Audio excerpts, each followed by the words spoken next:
There's a lot of feelings about the unknown.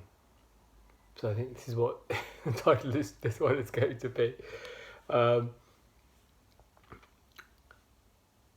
a lot of different situations coming up where outcomes are unknown, um,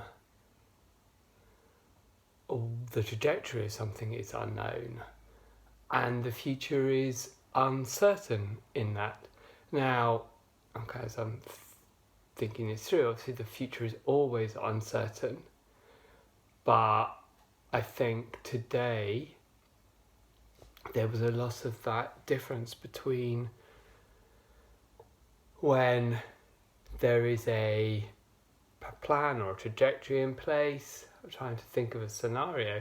I suppose just even going out to meet somebody for dinner, you kind of have a plan in place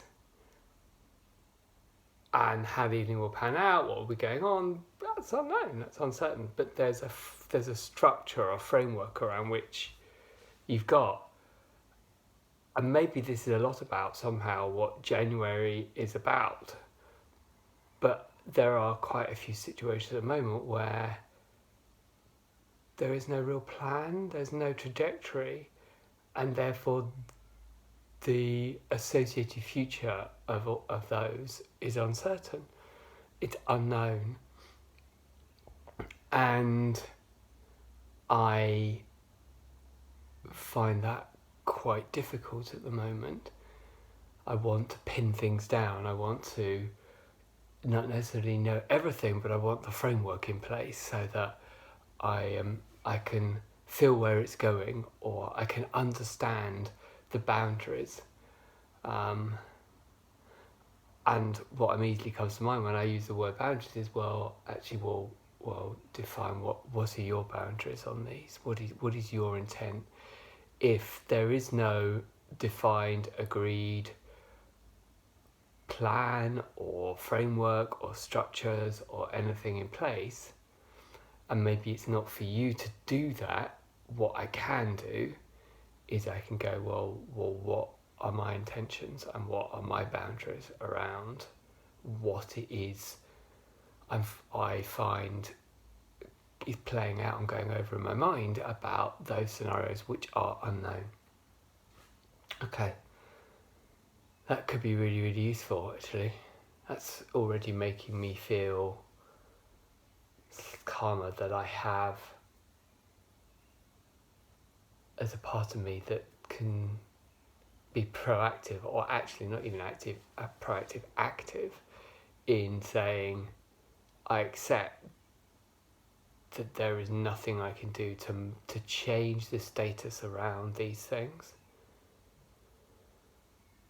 I can accept that situation of unknowingness, for want of a better word, is challenging for me. I find it unstabilizing. I find it can often lead to overthinking, to try and work out strategies and scenarios. But what I can do is take it back and go, what I am in control of in each of those different things is, what is my intention and what are my boundaries? And then if and when things unfold, I have that structure around how I guide it or what is revealed, and go, okay, that fits, doesn't fit, challenges that, how do I feel about that? But it gives me a groundedness and a level of self-awareness about what might go on without having to plan what somebody else or other organisations or something else may do. So when I'm feeling unsettled, fearful of the unknown, because there isn't a structure or a framework or a plan in place, then I can bring in, in this situation, what is my intention and what are my boundaries?